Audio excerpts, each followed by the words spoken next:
dengan menyebut nama Allah yang Maha Pengasih dan Maha Penyayang. Assalamualaikum warahmatullahi wabarakatuh. Sahabat yang dirahmati, sungguh tiada hari tanpa keberkahan yang Allah limpahkan pada kita. Pada kesempatan yang mulia ini, mari kita menggali lebih dalam tentang sebuah elemen kehidupan yang seringkali diabaikan, namun syarat akan kepercayaan dan mitos di sekitarnya, yaitu tanaman hias. Tanaman hias, selain menjadi hiasan bagi rumah dan lingkungan, juga membawa kepercayaan dan mitos yang turun-temurun dari nenek moyang kita. Pada zaman dahulu, tanaman tidak hanya dipandang sebagai objek hias semata, tetapi juga sebagai manifestasi kekuatan gaib dan simbol-simbol kehidupan. Berbagai kepercayaan dan mitos melekat pada tanaman-tanaman tertentu, yang memberikan makna mendalam dalam kehidupan sehari-hari. Dalam budaya kita, tanaman-tanaman tertentu dianggap membawa keberuntungan dan keselamatan, sementara yang lain dianggap membawa sial dan bahaya.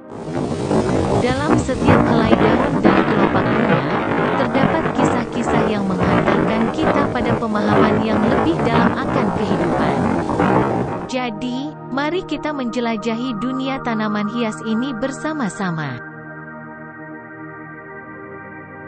Tanaman pertama adalah pohon sawo. Pohon sawo diyakini sebagai tempat tinggal makhluk gaib seperti punakawan atau hantu seperti tuyul. Oleh karena itu, lebih baik pohon sawo ditanam di tempat lain selain di depan rumah. Selanjutnya, ada pohon kenitu. Pohon kenitu atau sawo hijau, diyakini dapat membingungkan anak kecil yang berada di bawahnya saat maghrib karena kehadiran makhluk halus. Hal yang sama juga berlaku untuk pohon randu, yang diyakini menjadi tempat tinggal bagi hantu pocong dan kuntilanak pada malam Jumat Purnama. Tanaman ketiga adalah pohon ketapang. Pohon indah ini dipercaya sebagai tempat singgah makhluk halus seperti kuntilanak. Mitosnya menyebutkan bahwa menebang pohon ketapang tanpa izin dapat mendatangkan kesialan. Tanaman keempat adalah pisang raja sajen. Tanaman ini dikenal dalam budaya kita dengan makna mistis yang sangat mendalam. Selain sebagai sumber buah yang lezat, pisang raja sajen juga dianggap memiliki kekuatan mistis yang mengundang kedatangan makhluk halus bernama Banaspati. Saat jantung pisangnya keluar dan mengarah ke bawah, diyakini bahwa Banaspati menunggu untuk mendapatkan air yang menetes bersamaan dengan keluarnya jantung pisang, membawa energi mistis di sekitarnya.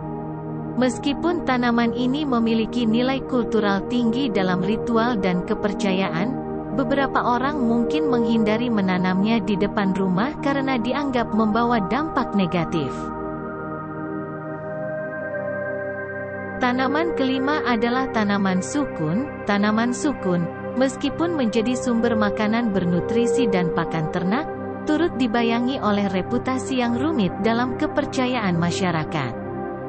Menurut kepercayaan yang turun-temurun, tanaman sukun memiliki daya tarik mistis yang menjadikannya tempat debutan bagi makhluk halus. Dikisahkan bahwa makhluk gaib akan saling adu kekuatan untuk menguasai pohon sukun, dan hal ini dapat menyebabkan gangguan mistis bagi rumah yang berada di sekitarnya. Oleh karena itu, beberapa masyarakat mungkin memilih untuk menghindari menanam sukun di dekat rumah mereka guna menghindari gangguan yang mungkin timbul. Keenam, kita membahas tentang pohon nangka, yang diyakini menjadi tempat tinggal bagi hantu kuntilanak jika sudah besar dan rindang daunnya. Oleh karena itu, sebaiknya pohon nangka ditanam di belakang rumah atau di tempat yang tidak terlalu terlihat.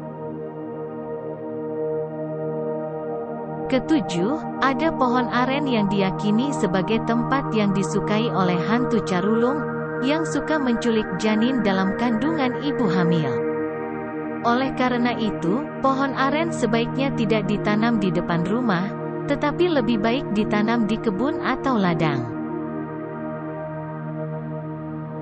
Kedelapan, kita membahas tentang tanaman bunga kembang seribu, yang cantik namun mengandung racun yang dapat membahayakan manusia dan hewan peliharaan. Oleh karena itu, lebih baik tidak menanamnya di depan rumah atau di teras rumah. Kesembilan, bunga kantil yang disukai oleh makhluk halus seperti kuntilanak.